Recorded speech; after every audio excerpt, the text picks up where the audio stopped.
Good morning, America. For our viewers in the West, former President Biden's cancer diagnosis, the urgent manhunt for prisoners on the run, and guess who's bringing the thunder?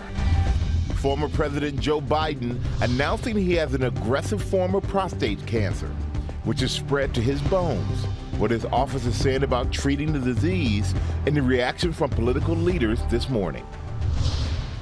Deadly bridge collision. The investigation after a Mexican Navy ship hit the Brooklyn Bridge. Dramatic videos capturing the moment of impact. What officials are now saying. Deadly tornado outbreak. At least 28 people killed across 3 states. Thousands of buildings damaged or destroyed. Overnight, new twisters touched down. Oh my God! Ginger tracking the threat for more than 30 million Americans this morning. Act of terrorism. The FBI identifying the suspect in a fertility clinic bombing in Palm Springs. The investigation this morning. Urgent manhunt for 7 inmates on the run in Louisiana. Considered armed and dangerous. How they escaped and why officials believe it may have been an inside job. Israel steps up its ground operation in Gaza after intense airstrikes in the region. And we hear from the family of the last American hostage freed. That was the moment, you know. That's it. I got it. My son is here, is in my arms. Speaking first on GMA this morning.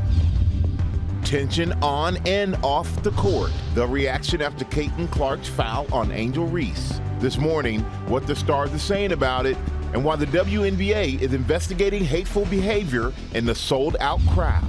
200,000 people come out to see the first American Pope in St. Peter's Square. Pope Leo holds his inaugural Mass, meets with leaders from around the world. Also ahead, we have the latest on another close call at a major U.S. airport. Of course, it comes right before Memorial Day travel. But we begin with the prostate cancer diagnosis for former President Biden. He has an aggressive form of the disease, and our senior political correspondent, Rachel Scott, starts us off. Good morning, Rachel. Michael, good morning to you. And political leaders on both sides of the aisle wishing former President Joe Biden well overnight after he revealed he has been diagnosed with an aggressive form of prostate cancer, which has now spread to his bones. Former President Joe Biden announcing he has been diagnosed with an aggressive form of prostate cancer. In a statement, his office announcing Biden was seen last week for a new finding of a prostate nodule after experiencing increasing urinary symptoms. On Friday, he was diagnosed with prostate cancer, which has spread to his bones. The cancer, characterized with a Gleason score of 9, which medical experts say indicates the cancer cells are likely to grow and spread rapidly. His office noting while this represents a more aggressive form of the disease, the cancer appears to be hormone sensitive, which allows for effective management. At 82, Biden was the oldest sitting president when he left office in January, dropping out of the 2024 race amid concerns over his age and health. The former president recently appearing on The View. How are you? How you doing? I'm well. The family's well, thank God.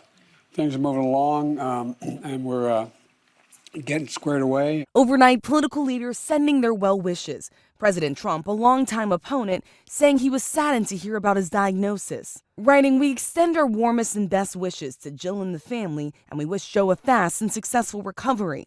Biden's Vice President Kamala Harris calling Biden a fighter. "I know he will face this challenge with the same strength, resilience, and optimism that have always defined his life and leadership." And former President Obama praying for a fast and full recovery for his former number 2, saying nobody has done more to find breakthrough treatments for cancer in all of its forms than Joe, and I am certain he will fight this challenge with his trademark resolve and grace. This morning, Biden posting on social media for the first time since announcing his diagnosis, saying, "Cancer touches us all. Like so many of you, Jill and I have learned that we are strongest in the broken places. Thank you for lifting us up with love and support." And we are told that the former president spent the weekend in Delaware and that both he and his family are now reviewing treatment options with his doctors, George. Okay, Rich, of course, we are all wishing him the very best. We're going to turn to new details now on the Mexican Navy sailboat that slammed into the Brooklyn Bridge, killing 2 people on the ship. Transportation correspondent Gio Benitez is at the bridge. He's got the latest. Good morning, Gio. Hey, George, good morning. You can see that ship behind me there. As we now know, 2 people lost their lives. Take a look at these images now from the Brooklyn Bridge, and you can see a growing memorial there. Now there are major questions this morning. Oh my God! This morning, a major investigation is underway after a Mexican Navy ship collided with the Brooklyn Bridge Saturday evening around 8:20 p.m. Onlookers watching in horror. Oh my God! Se chocó, córranse de ahí! Dramatic videos capturing the moment of impact. This one filmed on the bridge. The towering mast snapping like twigs. Many sailors seen standing above the sails before the accident, climbing up the mast and attaching themselves by harness. There were sailors strapped to the mast as kind of a goodwill show. We thought it was maybe going to go under the Brooklyn Bridge at like the highest point, so it would avoid striking the mast, but then we noticed it was going backwards. City officials say the ship may have lost power after a mechanical issue. The captain that was maneuvering the ship lost, power of the ship, and the current mechanical function caused the ship to go right into the pillar of the bridge. Out of the 277 people on board, 2 crew members were killed, and over a dozen were injured, with at least 2 people left in critical condition. One of those killed, a female cadet. A relative saying there must be someone responsible. The NTSB is on site surveying the wreckage and removing debris. The Mexican Navy says the main mast had a height of 160 feet. That's too tall to clear the bridge at 135 feet. The training ship, named the Cuauhtémoc, was embarking on an international goodwill mission from the Mexican port of Acapulco, stopping near Manhattan's South Street seaport before heading to Iceland. Incredibly, the Brooklyn Bridge, a 141-year-old iconic landmark, sustained only minor non-structural damage, with no injuries reported on the bridge. Obviously, why those sailors were on the mast will be a central question for investigators, but we do know that there is this naval tradition of having sailors on the mast during special occasions. So that is a long-standing tradition here. A lot for the NTSB to investigate, though. Robin? There certainly is, Gio. Thank you. Now to the aftermath of the deadly tornado outbreak over the weekend. More than 24 people killed in several states, and more storms are on the way. Janae Norman has more for us right now. Good morning, Janae. Robin, good morning to you. I'm standing in what was the kitchen of this family's home that was obliterated by the tornado that moved through this part of Kentucky over the weekend. 2 of their neighbors' homes were picked up and moved across the street. This is the small bathroom where the family told me they took cover. Before they knew it, the roof was missing. It was raining down on them. Now this morning, some 30 million Americans from Texas to Nebraska are bracing for more severe weather. Overnight, multiple tornadoes touching down in Colorado and Kansas. Passengers filming a possible tornado from the Denver International Airport. Lightning streaking across the sky. Across Kansas, more than a dozen reported tornadoes leaving destruction in their wake. In Grinnell, cars and trucks tossed around like toys along the side of the highway. Elsewhere, the cleanup effort underway after a weekend of deadly weather whipped through the middle of the country. Oh my God! We're in a tornado! At least 28 dead across 3 states, including Virginia and Missouri, where an EF3 tornado killed at least 5 people. Sparks seen flying as this tornado moved through Morganfield, Kentucky. In Laurel County, the hardest hit, at least 17 people died when the storm rolled through late Friday night. I heard, like everybody says, a train sound, which I've been through tornadoes, but nothing like this. Jackie Cox showed us where a tree fell right into her bedroom, where luckily she wasn't yet sleeping. Up the road, her neighbor Haley Watts and her family also took cover just in time. The refrigerator was knocked over, so we had to climb. Haley and her parents all making it out, now cleaning up what's left behind from what National Weather Service surveyors estimate was at least an EF3.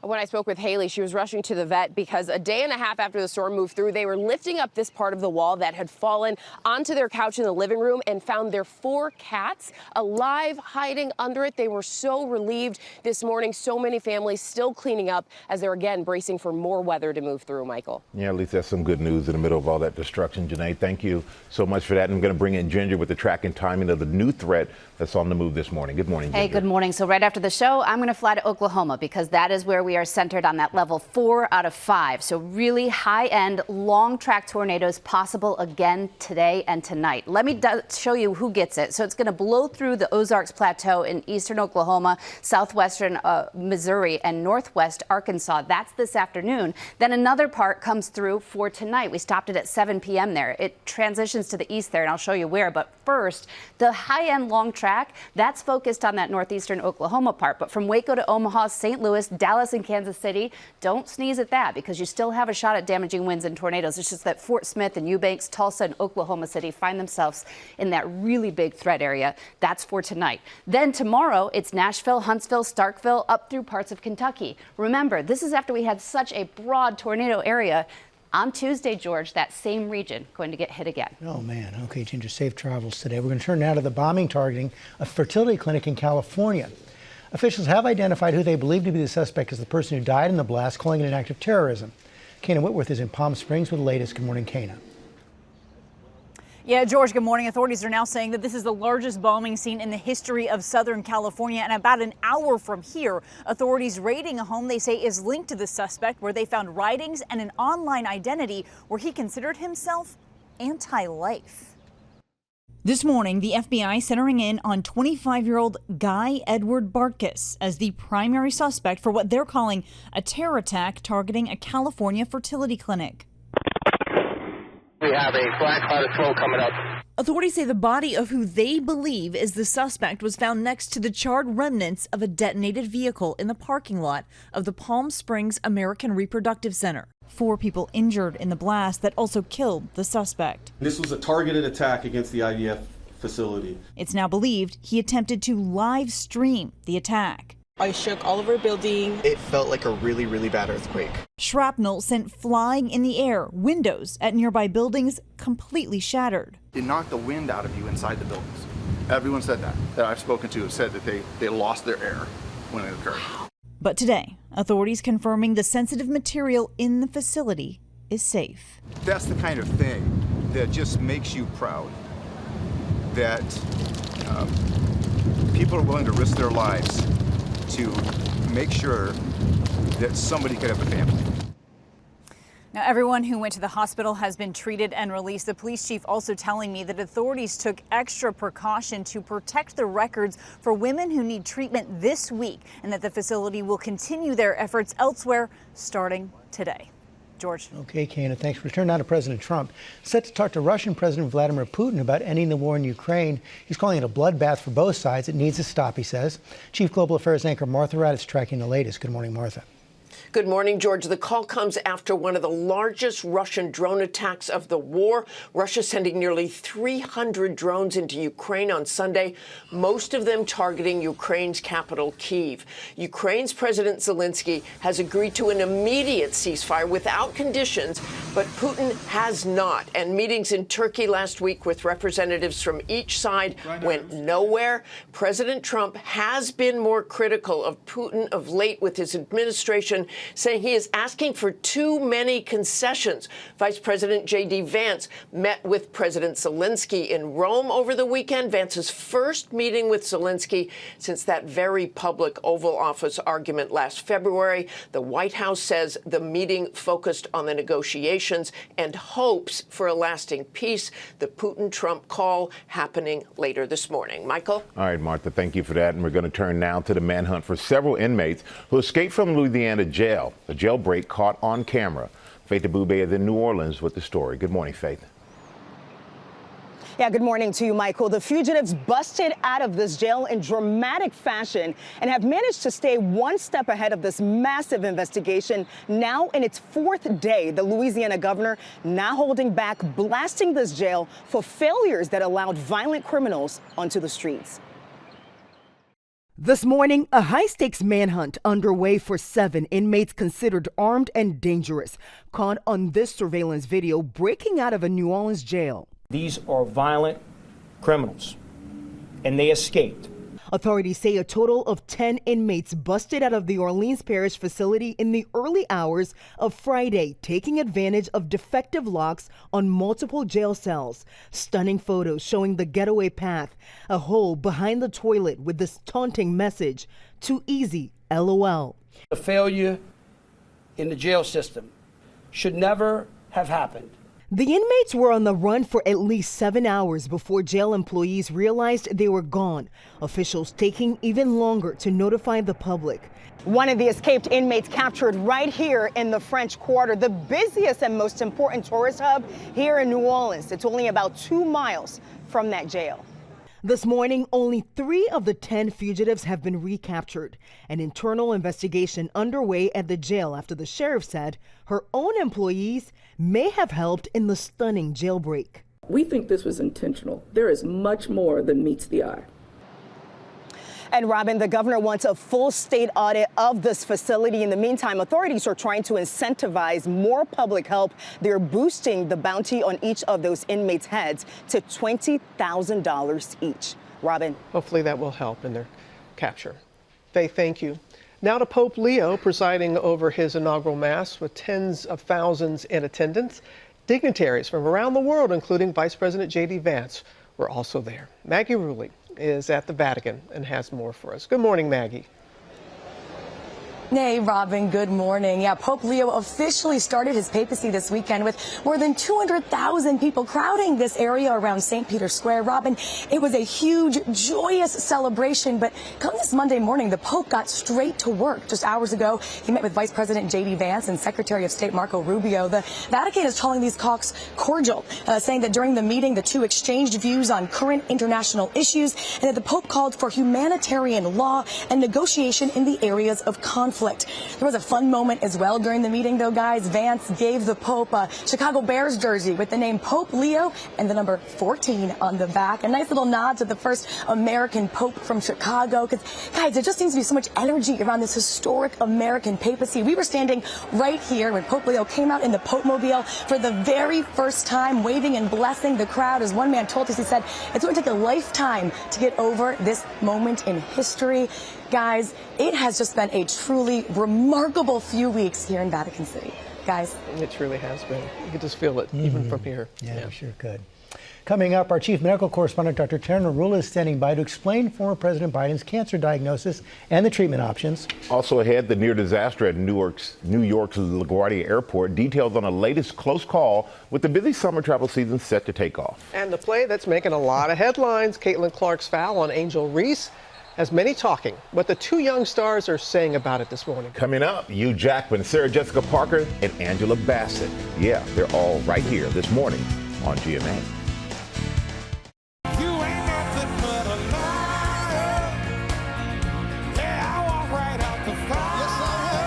GMA, that is the new American Idol. Last night's season 23 finale included that duet with Jelly Roll. After 26 million voters, Jamal Roberts, 27-year-old PE teacher from Mississippi. He says his students are his inspiration. Also his inspiration, his own kids, including his newborn daughter, just 10 days old. And tomorrow on GMA, Jamal will be here live in Times Square. Going to have a big performance. Yeah, we're looking forward to that. Now new at 7:30, New Jersey's first transit strike in over 40 years, now over, just 3 days after it began. The engineers union reached a deal with the NJ Transit last night. The union says workers will return to work today, but it will take 24 hours to inspect equipment and restart service. Meantime, New Jersey Transit will run its contingency plan involving charter buses. Also, House Republicans advanced President Trump's mega bill that would cut taxes and spending, including on Medicaid. The bill moved out of committee on a party line vote, with 4 Republicans changing their votes from no to present to allow it to pass. The bill still faces a lot of debate among Republicans. It must pass the House and Senate before it gets to the president's desk. And Scottie Scheffler won the PGA Championship, the third major for the world's top-ranked golfer. There he is, sinking the putt to seal the deal. The nicest guy in the business, too. But, he still needs a little help. He has to master the art of hoisting the trophy without dropping half of it. Come on, Scotty. But great win for him. Amazing, amazing guy, amazing golfer, as we all can see. Yeah. Now we have more on the prostate cancer diagnosis for former President Biden. He has an aggressive form of the disease. We're going to bring in our Chief Medical Correspondent, Dr. Narula. A Gleason score 9 out of 10, and we know that it has also unfortunately spread to his bones. So what does all this mean? Exactly. Well, when you have any type of cancer, we want to know how likely is it to grow and spread. With prostate cancer, we use something called a Gleason score. That means doctors take a biopsy of the prostate. They look at it under the microscope. They take 2 of the largest samples and they look at the cells. If the cells are more normal, they get a number 1. If they're more abnormal, number 5. We add up the numbers from those 2 samples. So let's say one sample is a 3 and one sample is a 4. The Gleason score would be a 7, right?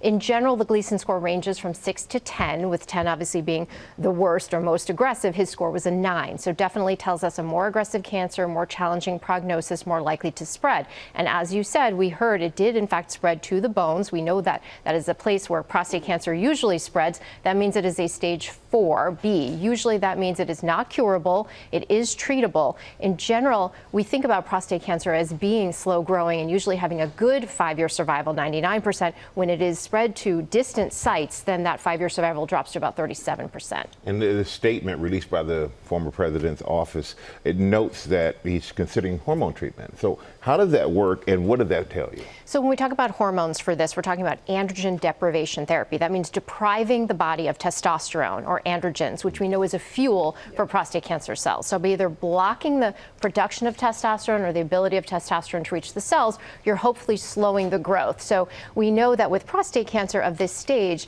we usually use hormone therapy to basically improve quality of life, maybe give somebody more years. Of course, hormone therapy also comes with its own side effects. Former president's 82. Actually, yeah. So age obviously factors into everything. We see prostate cancer usually rise with increase in age. It's the average age of diagnosis is 68. But certainly when you look at factoring in what are we going to treat this person with, you look at age, their health status, their quality of life that they want, their life expectancy, all of that factors into the treatment plan. Well, we are all wishing him the best. Yes, absolutely. Without a doubt. All right, Doc, thank you so much for that. We're going to turn now to another close call at a busy U.S. airport just days before the Memorial Day travel crush. Gio Benitez is back with the details. Hey, Gio. Hey, Michael, good morning again. Yeah, these planes came so close to each other, and now this morning, the FAA is investigating. This morning, another close call, this time at LaGuardia Airport right before Memorial Day travel begins. A LaGuardia air traffic controller gave an American Eagle flight operated by Republic Airways the go-ahead for takeoff and then abruptly telling them to cancel because a United plane was taxiing on that same runway. Cricket 4736, stop. 2657, expedite off, please. Correct, 2657. Airport 736, stop, bridge exit, takeoff 13. The two planes coming shockingly close to each other. Before the Republic Airways flight reduced speed, the planes were just 0.27 miles away from each other, according to Flight Radar 24. Cricket 4736, sorry about that. I thought United had cleared well before that. Just stay there for a moment, and I got to get the other United out of the way. We'll get you off the runway. This latest incident after another close call in February. A Southwest plane at Chicago's Midway was forced to do a go-around after a business jet crossed the runway right as they were about to land. And the FAA has been installing new runway safety technology because, guys, this is happening way too much. Boy, it sure is. Okay, Gio, thanks very much. We're going to go overseas now to the war in Gaza. Israeli forces say they have started a new extensive ground operation there. It comes days after the last American hostage was freed. And this morning we're hearing from one of Idan Alexander's parents. That's first on GMA. Matt Gutman has the story. Good morning, Matt. Hey, good morning, George. When I first interviewed Idan Alexander's mother about 6 months ago, she described the hug she would give her son. Well, when we spoke yesterday, she told me the real thing was even sweeter than she imagined. And that, as we learned this morning, that Israel's prime minister says they'll allow a basic amount of food into Gaza for the first time in 3 months to try to avert a famine. This morning, IDF tanks and jets pounding Gaza in what the IDF is calling one of the most expansive assaults in Gaza yet. At least 160 Palestinians killed and hundreds wounded in those strikes in Gaza over the weekend. But now the Israeli government says it's working on another ceasefire and hostage deal. The most recent hostage released, Idan Alexander, the last living American held by Hamas, freed last week in a deal brokered by the U.S. And in her first interview since the release, the 21-year-old's mother describing the hug she dreamt about for nearly 600 nights. I was screaming and running till I bumped into him. A hug heard round the world, that laughter turning to tears. he was so weak that he almost fell because he was also so excited, but he was so exhausted. I start crying like crazy because that was the moment, you know. That's it. I got it. My son is here. He's in my arms. Idan's father describing the conditions he was held in. Idan was kept in a cage and he was beaten. I guess that was in the beginning. Can you tell me what that was about? Yeah, at the beginning, it was they were held in a facility. I wouldn't call it a cage. It's a very dark and narrow room with the rebars. Actually, you can call it a cage if you think about it. Idan is still hospitalized, facing a long recovery. The world found out about the deal on May 11th, Mother's Day, news the Alexanders nearly missed. So out of the blue, Steve Witkoff rings you on the phone and says you better turn on the TV because your son's about to be released and they're going to announce this thing. Actually, it was not out of the blue. I had 8 missed calls from Steve Witkoff. My phone was on the silent and I was working with a blower outside and it was too noisy, and I saw those 8 missed calls and called them back immediately. And then he told me, Ari, listen to me, put your wife on the phone now. Yes. Okay, I brought Yael on the phone and he told us in 10 minutes you will be hearing the good news. There are 58 hostages being held in Gaza right now, but it's believed that only 20 of them or so are still alive. We understand that the Israeli government is now under increasing pressure to ease that horrific hunger in Gaza, and as President Trump has openly said, people are starving. Guys. Yeah.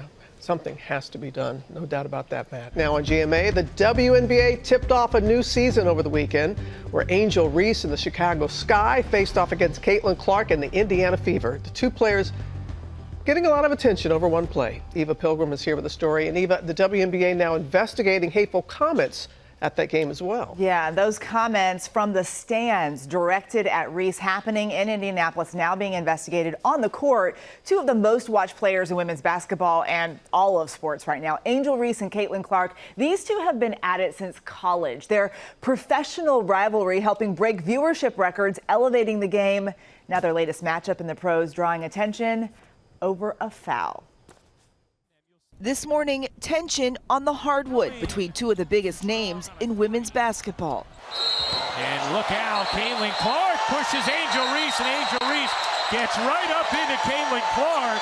It happened during Saturday's WNBA season opener. Chicago Sky star Angel Reese wide open heading to the basket when the Indiana Fever's Caitlin Clark made the defensive play, knocking the ball and Reese to the floor. Well, tension's high. Reese jumping to her feet with some words for Clark, who walked off, pulled away by her teammates. After review, the on-court ruling of a personal foul on Caitlin Clark has been upgraded to a flagrant foul penalty 1. Clark received a flagrant foul for the move. ESPN's Holly Rowe asking her about it on the court. It's just a good take foul, you know. If either Angel gets wide open 2 points or, you know, we send him to the free throw line. Nothing malicious about it. It's just a good take foul. Every basketball player knows that. Clark again reacting to the incident after the game, maintaining she had no ill intent. I wasn't trying to do anything malicious. That's not the type of player I am. Despite her heated reaction on the court, which earned herself a technical foul, Reese agreeing the play just part of the game. Basketball play, refs got it right. This as the WNBA is now investigating alleged hateful comments directed at Reese coming from the stands. The Fever ended up crushing the Sky 93-58, with Clark coming up big, getting a triple-double, the third of her career. We get to see two top-tier athletes going head-to-head in a highly anticipated and highly watched game. We're seeing sellout games in the WNBA. This is only a good thing because people want to show up and see these young women, you know, play basketball, and that's incredible. And the WNBA releasing a statement saying it is looking into the allegations. People in the crowd made racist comments at that game, saying the league strongly condemns racism, hate, and discrimination in all forms. They have no place in our league or in society. And we were talking about this. This isn't the first time this has happened at an Indiana Fever game. September, Connecticut Sun, same situation. So hopefully this doesn't happen again. Yeah, and there are 4 more matchups between these two this season. So hopefully we won't have a repeat of what we saw. Yeah. All right. But it will all be watching. Yeah. Guarantee you that. Now, with our play of the day, the NBA conference finals are set this morning after Oklahoma City knocked out Denver in Game 7. Will Reed was here with all the excitement, including for the New York Knicks. Yes, sir, but we're going to start with Oklahoma City. They had a dominant showing, especially in the first half, and then in the second half, they just totally ran away with it. It was a battle between the two favorites for MVP, Nikola Jokic and Shai Gilgeous-Alexander. It's a regular season award, but they gave it out for yesterday. It's going to SGA. He had 35 points. Jokic finishing with just 20. The Thunder move on to face Anthony Edwards and the Minnesota Timberwolves. In the Eastern Conference Finals, it's the Indiana Pacers who upset the #1 seed Cleveland Cavaliers, facing those New York Knicks in their first conference final in a quarter century. Knicks fans celebrating the occasion in Midtown Manhattan on Friday night. The Knicks dismantling the Celtics. Hey, look, I know this guy. That's NFL Hall of Famer and Good Morning America co-host. Yeah, baby. Michael Strahan. Go, Knicks. Brutal seats, dude. What are they? You don't get the hookup? Thousands of fans pouring into the streets post-game. It's only going to get crazier as this goes on. The conference finals start tomorrow, and it's going to be a heck of a week. I mean, what a party after that. I hate to see if they win the championship. I'm Let's better find get out of the You know city. what? It's going to be a little find out. crazy. Let's find out the hard way. I love it. All right. We'll be right back. Love it if they did. Good morning, America. It's 8 a.m. Former President Joe Biden announced he has an aggressive form of prostate cancer, which has spread to his bones. What his office is saying about treating the disease, and the reaction from political leaders this morning. Out of bounds. I want to see birth certificates when this game's done. The shocking moment when coaches confront a child on the softball field, accusing her of being too old to compete. We hear from the 11-year-old and her mother. Lilo and Stitch are back. He's so cute and fluffy. Revving up the excitement on the blue carpet at the world premiere. Look my picture. We're there with all of the stars of the new movie. Good morning, America. And we are kicking off the week right with this triple threat. He's a little town blues. Hugh Jackman. There's nothing like summer in New York City. Sarah Jessica Parker. That would be all. And Angela Bassett. That's what I said. All three here live in Times Square as we say Good Morning America. Live from Times Square, it's Monday. Good Morning America. Good morning, America. What a lineup. What a lineup. Exciting morning here in Times Square. We are looking forward to it. Also, InStyle's highly anticipated Best Beauty Buys list is out, and beauty editor Cara Jillian Brown is here to reveal some of their picks, all under $50. She's very excited about that, including something from Jennifer Aniston's hair care line that's coming up. First look at the top stories breaking today. We start with the prostate cancer diagnosis for former President Biden. He has an aggressive form of the disease. The former president just posted this photo with Dr. Jill Biden this morning, writing, "Jill and I have learned that we are strongest in the broken places." I want to go back to our senior political correspondent, Rachel Scott. Good morning, Rachel. George, good morning to you. And that is the first time that we are hearing from former President Joe Biden directly since revealing that he has been diagnosed with an aggressive form of prostate cancer that has now spread to his bones. In a statement, his personal office says that the 82-year-old was seen last week for a new finding of a prostate nodule after experiencing increasing urinary symptoms. The cancer was characterized with a Gleason score of 9, which medical experts say indicates the cancer cells are likely to grow and spread rapidly. Political leaders on both sides of the aisle have sent their well wishes, including longtime opponent President Donald Trump, who said he was saddened to hear about the diagnosis and wishing Biden a fast and successful recovery. Biden's own Vice President Kamala Harris calling him a fighter, and former President Barack Obama saying, "I am certain he will fight this challenge with his trademark resolve and grace." Biden's office says that the former president is now reviewing his treatment options with his doctors, Michael. All right, dear Rachel. I say we wish him the best, without a doubt. Thank you so much for that. Now we're going to turn to the Sean Diddy Combs trial. It resumes this morning, and Chief Investigative Correspondent Aaron Katersky is outside the courthouse. Good morning, Aaron.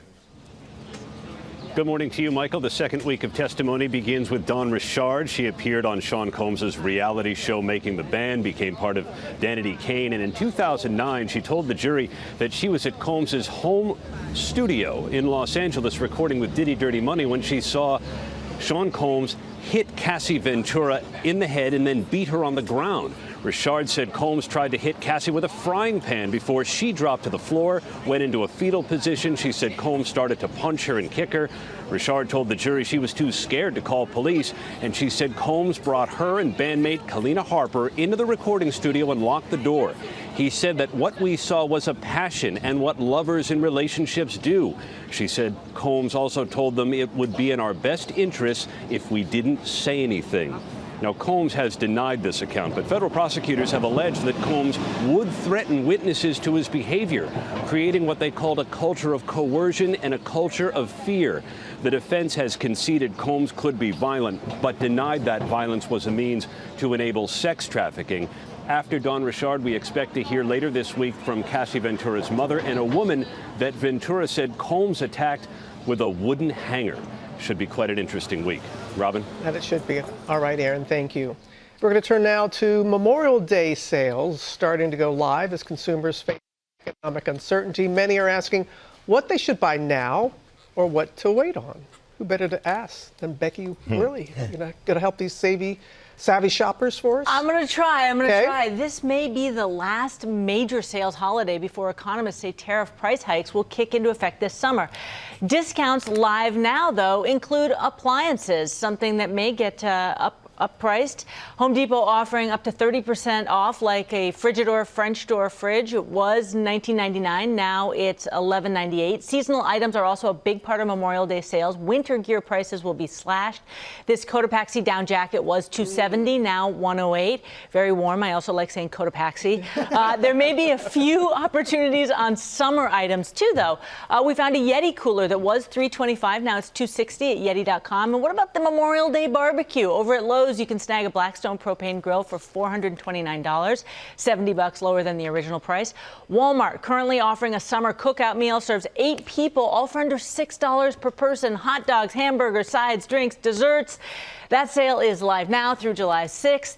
What should you wait to buy on? Well, experts say hold off on buying electronics, laptops, and gaming consoles until Prime Day. That's coming later this summer, and back to school season when we see price drops. And if you can, hold off on home improvement tools until Labor Day. I know all 3 of you were planning big home renovations. Absolutely. But no new tools, guys. You got to stop somewhere. Okay. I have a Cotopaxi. I never knew how to say it, so thank you. Hey, it's a town in Colorado, so there you go. You were very animated. You go Cotopaxi. Yeah. You go, yeah. Say hold off on electronics. You go, whoa. She was doing like the miming of it. Yeah. Thank you. Wait a minute. Exits are here, and here.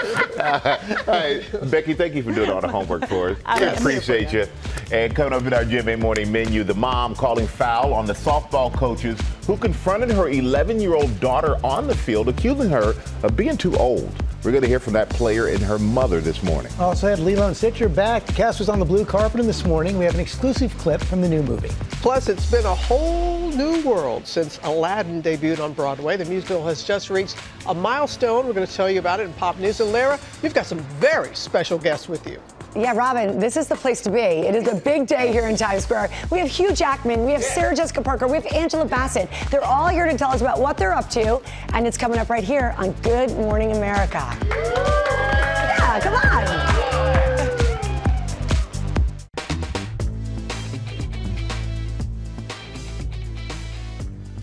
We're back now with our GMA cover story and a disturbing incident on the field.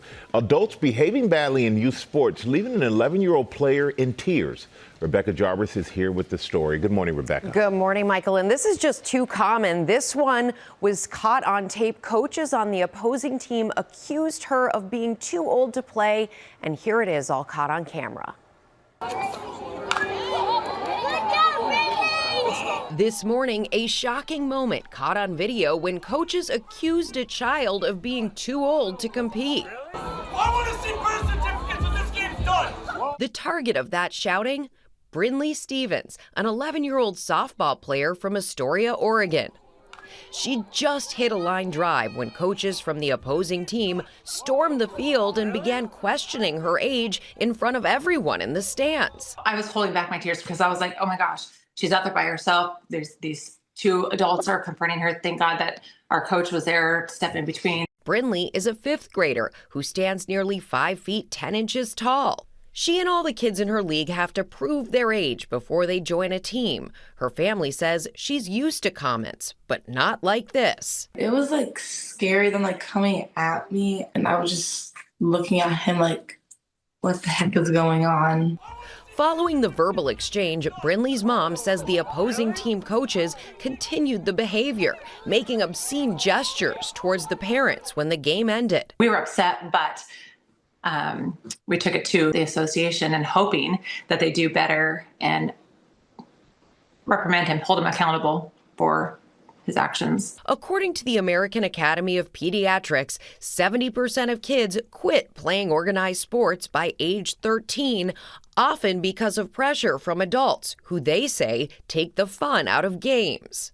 We're not making room for our kids to be successful. We're not making room for our kids to understand that it's okay sometimes to lose. And in fact, sometimes when you lose, there's a victory in the loss. One assistant coach has been suspended for the year, and another was suspended for 10 days with probation for the year.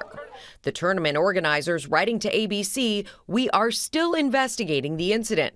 The player did nothing wrong as she is just tall and skilled for her age." It doesn't take much to hurt a kid that much and make them just stop believing in themselves. All these kids deserve better. We as adults need to do better. Well said by Brinley's mom. This is a reminder to all the adults involved in youth sports that the games are meant to teach young people the value of teamwork, of respect and fun, not fear. Kids learn by example, so we have to make sure we are giving them a good one, Robin. An important lesson. Oh, my goodness. Shouldn't be coaching. No business coaching kids like that. No. And, thank you, Rebecca, for bringing that to light. We've got a world premiere of Lilo and Stitch with a big night on the blue carpet to match one of the stars of the movie, Stitch. Our Roxy Diaz was there, and she is joining us from LA with an exclusive sneak peek at the movie. Good morning to you, Roxy. Good morning, Robin. Listen, it was amazing to see 3 blocks of Hollywood Boulevard. It was just transformed into a Hawaiian paradise. It's officially confirmed that Stitch is back, and this time with a brand new live action look. Here is what you can expect. Stitch is back, causing mayhem on the blue carpet of the Lilo and Stitch world premiere. How are you feeling about today? Are you having a good time? First, take my picture. How big of a deal was it for you to find out that you were going to be the new Lilo? It was such a big deal. And she can talk. I'm going to give you to the count of 3, Stitch. 1.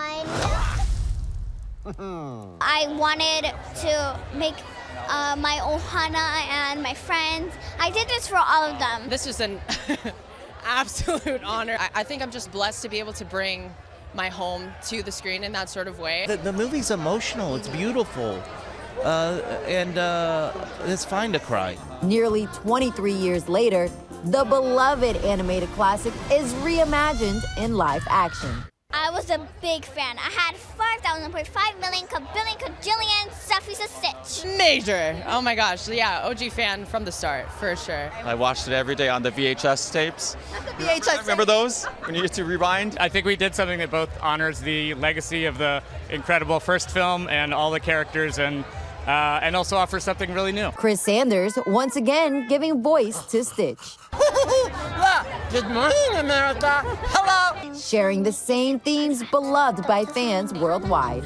Ohana means family. Family means nobody gets left behind. It's about family. It's about what families are different. Sometimes families are your friends. And now, here's an exclusive new clip. They were really good parents. Hey, I changed my mind. What's that? I like you as a mom, too. Oh my gosh, I'm tearing up just thinking about that right now. I cried 5 times watching this movie. Families and Ohanas around the world will love it. So make sure you check it out in theaters this Friday. Back to you guys. You're a softie. You've cried 5 times, Roxy. We love that about you. Thank you so much. Glad you had a good time. get some pop news now. Yes, let's do it. Good morning to you guys. We're going to begin with movie news from the new Bruce Springsteen biopic, Deliver Me From Nowhere, with Jeremy Allen White set to play the boss. There he is. And this morning, 20th Century Studios has just announced a release date this fall, October 24th, right in that primetime award consideration period where studios release films they believe are that good. Jeremy gave us an update on the production, telling Entertainment Tonight at the Disney Upfronts that he just wrapped his last recording session for the film, and you can hear his voice in Deliver Me From Nowhere in October. But in the meantime, you can also get new old music from Springsteen himself, the boss, dropping 7 lost albums in a box set featuring 83 songs, and 74 of them have never been officially released in any form. The box set of brand new music will be out June 27th. Springsteen fans are loving this. A lot of movies. Yeah. Yep. Hey, also a very special weekend for our Disney CEO, our boss, Bob Iger. Yesterday, he received an honorary Doctor of Letters degree at his alma mater, Ithaca College, from which he graduated in 1973.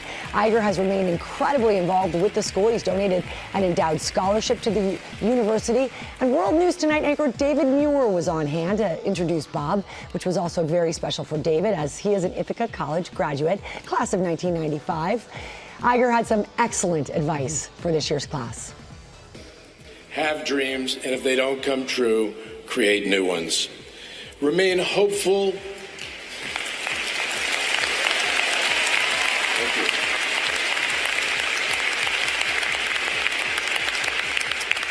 you. To all of you, remain hopeful and always optimistic. Those traits will fuel you, I promise, and they will create opportunities.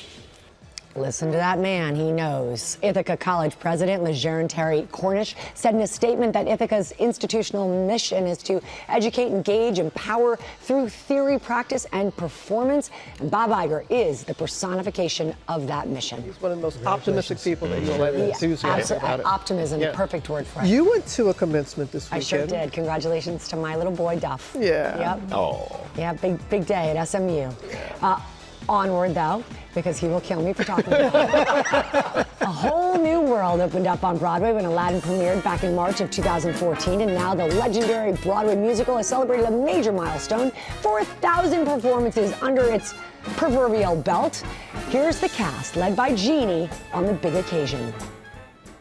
This is a very historic night. You all have just watched the 4,000th performance of Aladdin on Broadway! And incredibly, today also marks the 75th birthday of Howard Ashman. Yes, that's right. The late, great Howard Ashman. He is the lyrical genius behind Aladdin, also Little Shop of Horrors, Beauty and the Beast, and Little Mermaid. Wrote all of that incredible music. This special evening featured short scenes from those films, from those musicals, as an honor of Ashman, or in honor of Ashman.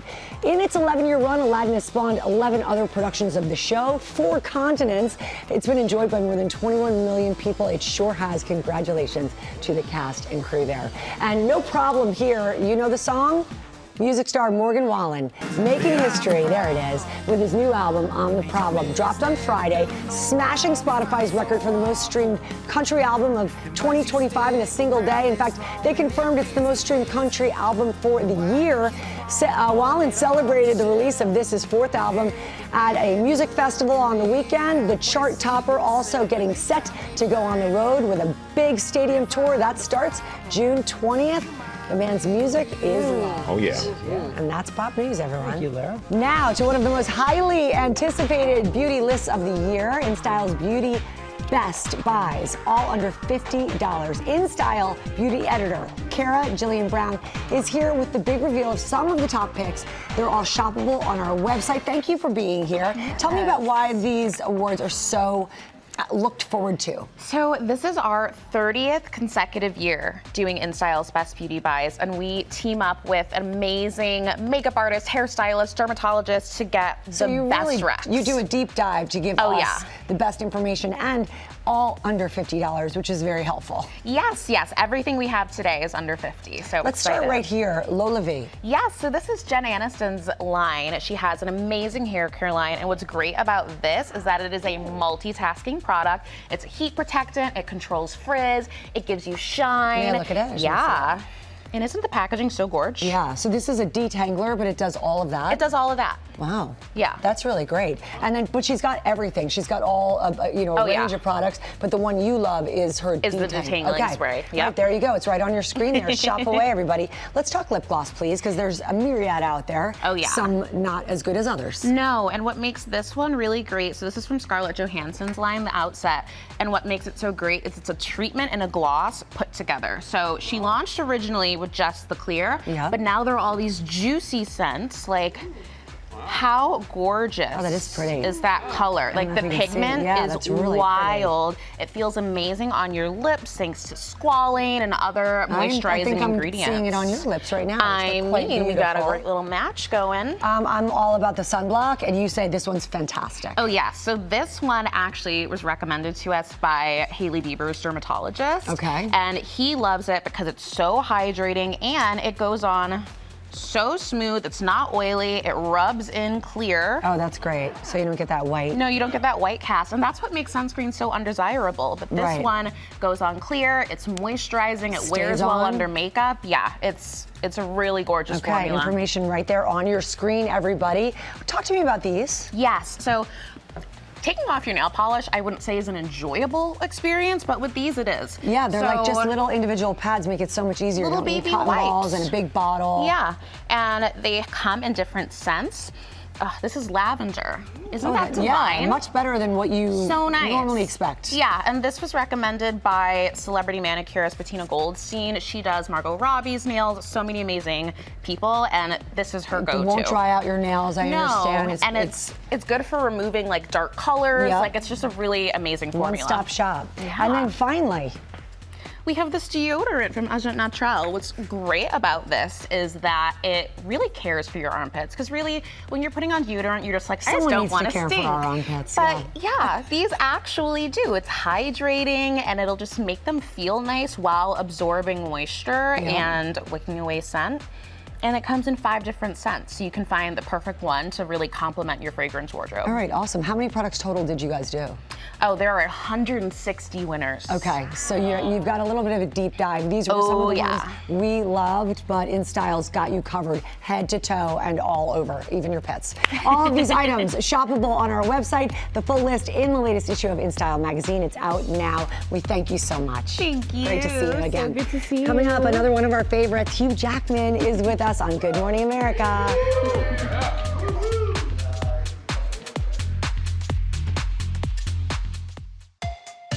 Welcome back to GMA, live from Times Square. There's what you call being excited and then being excited. We're really excited for our guest. He's a Tony, Emmy, and Grammy Award winner, Hugh Jackman, everybody. Yeah! And he is back on stage. The dream team. You're the dream, man. You're the dream. Well, he's back on stage here in New York with a residency at Radio City Music Hall and in an off-Broadway play called Sexual Misconduct of the Middle Classes. It's always great to have you here, man. It really is. Thanks. We'll talk about your Radio City Music Hall show. Please. It's called Live from New York with Love. Yep. It seems to me that for you, singing, dancing, just entertaining people on stage seems to be where you love to be. I do love it. That's sort of why I call the show that. And to be at Radio City and, 6,000 people, it's one of my favorite venues, doing what I love, doing songs from shows that I've loved, getting to do some new stuff. It's probably, Michael, the most, in a way, relaxed I feel. Sometimes I feel more relaxed on that stage than I do just in life. I don't know what it is, but it's something about it. I'm living the dream. Yeah, good for you. Well, you know what? Can I just talk to you a little bit about Deadpool and Wolverine, how could you not have been in the opening dancing routine that that opened it like that? I mean, Thank you so much. I know that you also were just amazed. So you put it in your show. I did. And you kicked it up a notch with the jump rope. Yeah, I wanted Ryan to know what could have been. Thank you, Ryan. He wrote the whole thing. I'm in every scene of the movie except the opening dance thing. What was that? You know, Ryan's great in a lot of things. He does a lot of things great, but dancing, come on, right? But you were using the jump rope? Yeah, we decided. There we go. Yeah. Yeah, that's my trainer, Beth Lewis, and she does all this stuff. And if you come to Radio City and I get it right, it'll be a miracle. A few shows have been where I haven't got it right, so let's just say that. But that's what makes Anything it fun, don't you think? Come on, exactly. We're throwing away perfect, Laura. Let's throw that away. As always, you're multitasking, also bringing off-Broadway sexual misconduct to the middle classes. What a contrast to Radio City. Which I love. So we started this theatre company, Sonia Friedman, Ian Rickson and myself. We have 2 plays. The other play, Creditors, which just got amazing reviews this morning, is awesome. And congratulations. Thanks, and I'm loving it. It's downtown. It's in the Audible Minetta Lane Theatre. We're doing stripped down, bare, not a lot of costume or sets, affordable theatre that everyone can go and see. If you line up at 12 o'clock at the theatre every day, there's $35 tickets, 100 Oh, wow. of them. So, and 100 of them are free through TDF, and so we're making theatre that is accessible, but honestly, it's selfish. I love doing theatre, and I love doing Radio City. I honestly, George, like, they're both dreams that I never thought would happen, and I'm doing them at the same time. I'm pinching myself. Pretty great. Yeah. What a gift. And speaking of reviews, I understand that your pal, who you just alluded to, Ryan Reynolds, went to see this play. Yes. Did he have any notes for you? Well, he heckled during the play, and I said, inappropriate. You're not allowed to do that. You're a big movie star, but no. Did you break character and do that? He didn't have any notes. I'm sure he has, and thankfully he kept it to I'm sure himself. there's something coming. In another movie, it'll come out somehow. Yeah, he can give you notes when he comes to you about notes on dancing. How about that? There you go. Trade it up. But I love what you're doing with this theater company that you co-founded, like you said, called Together. Yep. You're making the theater more affordable and more accessible for people. I mean, it's really important to carry it on. Yeah, I mean, I love the theater. I went to the theater growing up. I think it should be available to everyone, and so we want to do that. Also, I want to encourage other actors to come on, like if they're busy. Like I just saw, Sarah at the moment we're doing 2 plays at once, so it's not 8 shows a week, it's 4. And so how can I make it accessible and take down the barriers for everybody? And yes, that's price, but it's also what we're trying to create as community, which is really what theatre is. And so we have talkbacks, we're doing play readings, we're encouraging other new writers, we're just trying to encourage a space where artists can come together. What inspired you to start it? Honestly, that's a great question. It was about 5 years ago, and I felt I wasn't doing the thing I loved to do enough. I wasn't acting enough. And I thought if I was a violinist, professional violinist, I wouldn't not pick up a violin for 4 months. And I was like, well, how do I actually act more and do it in a way where I can just pick up and go and be a little more flexible? That's literally where it started. Fantastic. Yeah. Yeah. Well, come and join us, man. I will. Thank you. I don't think you want to see me on the stage. Hey, we do. We do, George. I'll do that when I dance. Oh, we're going to be waiting. Careful, man. It'll never happen. Radio City, May 24. No danger of that. It will never happen. Oh, George, come on, man. You're holding back. Keeping America from what they really want. Hugh Jackman is inviting you. Yes. Still saying no? Come on, man. High bar. Just a little. Hey, George. And I got to say, I did an interview with you before. I had to dance. We danced together. That's on the resume. Come on, join us. I'll come down. I'll come down to your place on the weekends. I'll make it easy for you. And I'm lying. I'm not going to do this. I know that.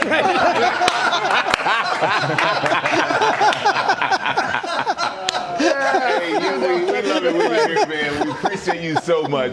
And you can see you in live from New York with Love at Radio City Music Hall every month through October. Do yourself a favor. Go check him out. It's amazing. Disneyland Resort in California has just kicked off the celebration of its 70th anniversary. Will Reeve was there on Friday with Mickey Mouse and Minnie Mouse for the beginning of the festivities. But Mickey and Minnie are now here to spread all of the news about the fun that is happening at the resort. Please come on over. Yes, everybody welcome Mickey and Minnie. I know that, you had a surprise guest for the kickoff, yes? Everyone, remember our favorite alien, Stitch? Yep, Disneyland sent us some of the highlights of his big day there. So when he crashed into the park, take a look.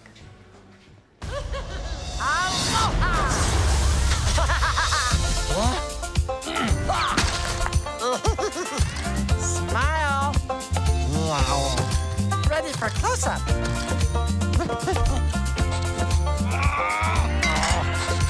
Oh, snacks.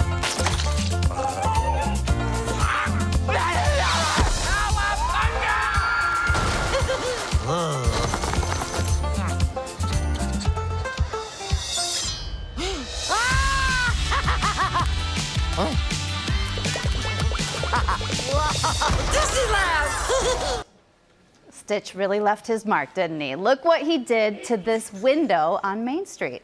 You can see it when you visit Disneyland as well. That is just part of the celebration of 7 decades of Disneyland happening all year.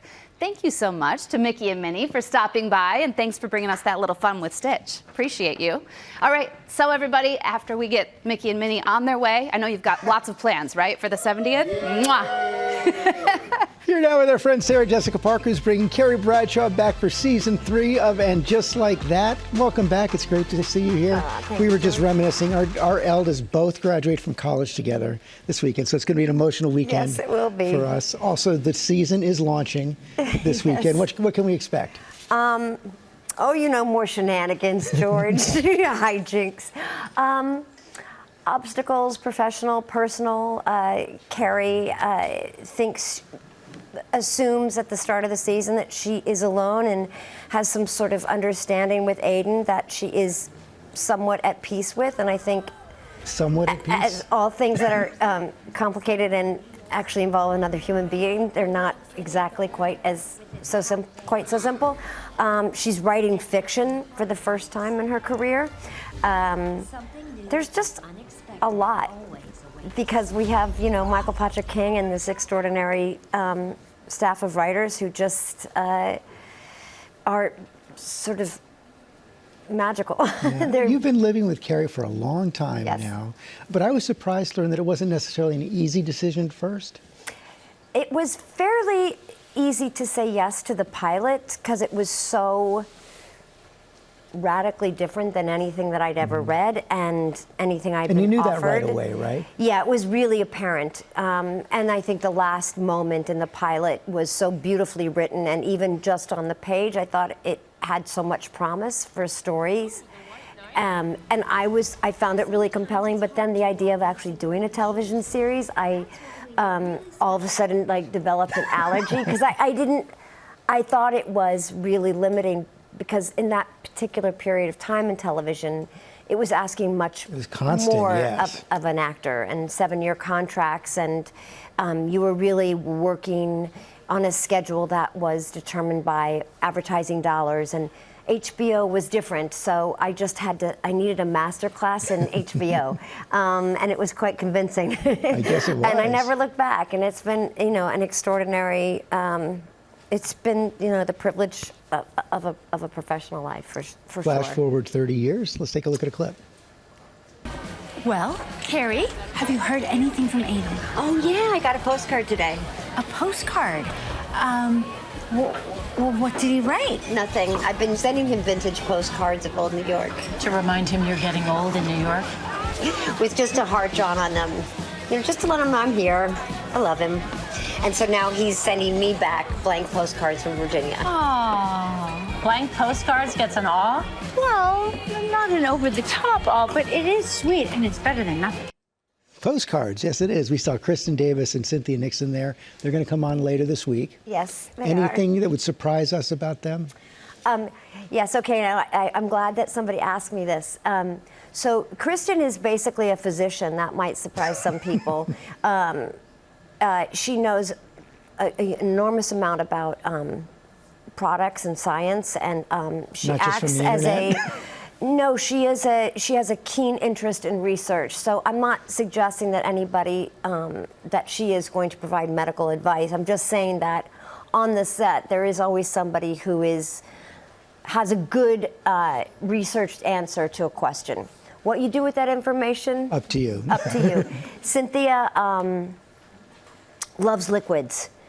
She always has many containers of very interesting, all legal, non-alcoholic liquids on the set at all times.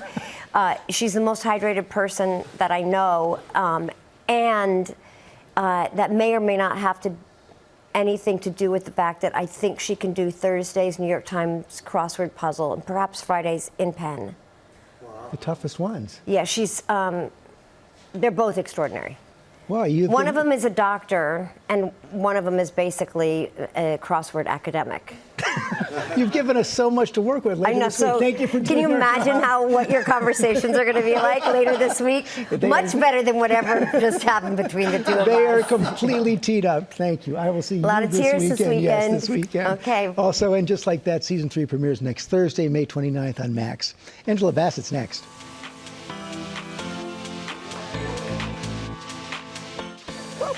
You don't know what I do. We are back. Back with the incredible Angela Bassett. Oh my goodness, love this woman. She just wrapped, we were just talking about a shocking season of 911 and has a big role in the next Mission Impossible film, So The exciting. Final Reckoning. Y'all want to take a look? Yeah. Wanna look? Yeah. Here it is. You let Hunt go? That's what I said. With the key? Well, he couldn't do much without it. So where is he now? Somewhere in the northern Pacific, I assume. You gave him an aircraft carrier? I am the commander-in-chief of the armed forces, Mr. Secretary. It is my aircraft carrier, and I do with it as I please. Ooh, the commander-in-chief. Oh my goodness. Not too much attitude, though. No. You have played such powerful roles. Tina, Stella, Queen. What was it like playing President of the United States? Oh, just as thrilling. You know, film is forever. In 40, 50 years, you know. Yep. Ramonda, President, Sloan will last forever. So which is I more love that fun, Queen or representation. President? Yeah. Well, I like Queen's wardrobe. Fair point. Yeah, right. And you got to say the most iconic line in the series. Can we hear it? Woo! This message will self-destruct in 5 seconds. Wow. Oh, that's it. And I did that. Now, that was the most nerve-wracking. That was the most stressful. Yeah, you said that's the most stressful thing, right? Iconic, like he said, the most iconic line, and for the first time, very first time, a woman Oh, that's cool. was tasked to say it. So, how'd you prepare for that? well, luckily, McHugh, our director, writer, told me the night before at the ADR session. So I was like, oh, I'm just going in for some, clean up some of the old lines. And I was like, oh no. Well, I said a prayer. Make me ready. I just want to be ready. You're always ready. Well, this could be the last one. What a milestone. You think? I don't. I know. Look at the expression. I don't know. With that guy, the amazing stunts he's done, I don't know. What's it like working with Tom? He's a great boss, fantastic leader, and fun, and just as generous as they come. It really is astonishing. He's always all in, huh? He's all in, Yeah. 1,000%. Were you ever And he's so generous with his compliments to you that you're like, okay, we'll go again. I'll go again. You just want someone. because he's like, I'll jump off this building. You're like, okay. I got you. That's smart, though. It is smart. I could talk to you about that for a long time, but everybody wants to hear about 911. Robin alluded to it. What you really threw us for a loop this time. He threw me for a loop. Yeah, I mean, it's safe to say it now, right? If you haven't seen it, Sarah Jessica said she hasn't seen it yet. So earmuff Sarah Jessica, but our beloved Peter Krause is no longer with the show. I know. I've been on this run for Mission, but we were just recently in London for the premiere, and coming through security, and I got a tap on the shoulder, and I heard, "Bring Bobby back, bring Bobby back." In that accent. I like that. The 3 Bs. Bring Bobby back. Robin said she hopes it was a dream sequence. I know. Listen, it was closed. Yeah. So. Yeah. Hey, so what is that? Could be up to things. I don't know. I don't know. Do you know what's next for your character, Athena? He's being very vague. They're being very vague. Okay. I said, okay, I'm going through therapy. I'm processing it. So I'll wait. To all of us. Yeah. The world premiere. I saw the film on Friday. Talking about Mission Impossible. It is thrilling, and the world premiere. Michael B. Jordan was there supporting you, and of course a lot of people were like, "Oh my goodness, they're talking about Wakanda, another movie, perhaps a third one." That would be wonderful. Would you be open to that? Listen, the ancestral plane, I could be there. You know, so, it could happen. I would. If you call, absolutely. Yeah. We all want it to happen. We all do. want it, without a doubt. Everyone wants it to happen. Come on, Ryan, let's go. Cue the close-up.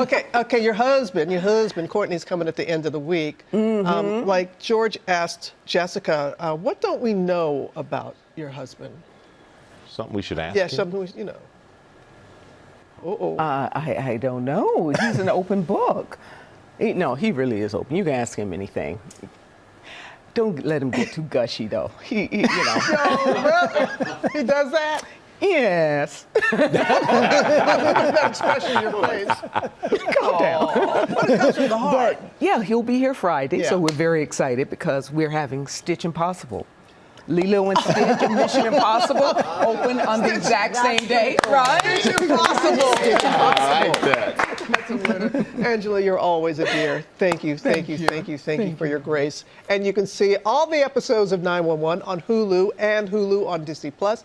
And Mission Impossible: The Final Reckoning. It's in theaters on Friday. What a way to start the week. Yeah, what a fun show. We want to congratulate, before we go, GMA producer Danielle Ganay and her husband Matt. Their new addition, their first baby, Evan Bradley.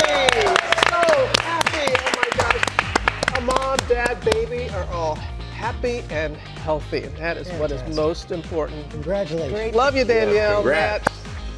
I love that name too, Evan. Have a good day, everyone.